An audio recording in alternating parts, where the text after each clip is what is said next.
watu wanakuwa wakiuliza nini maana ya kushukuru au nini maana ya shukrani. Basi leo nimekuja na majibu yao. Okay. Kushukuru ni hali ya unyenyekevu wa moyo kumwambia Mungu, bila wewe mimi siwezi.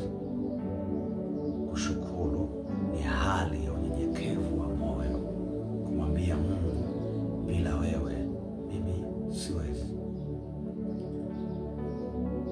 Namba 2. Kushukuru ni hali ya kutambua uwepo wa Mungu juu ya maisha yako. Kushukuru ni hali ya kutambua uwepo wa Mungu juu ya maisha yako.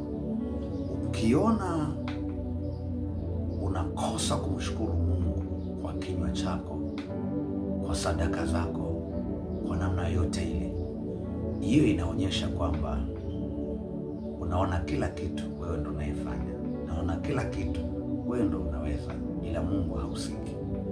Lakini pia unaonyesha kwamba hautambui uwepo wa Mungu juu ya maisha yako.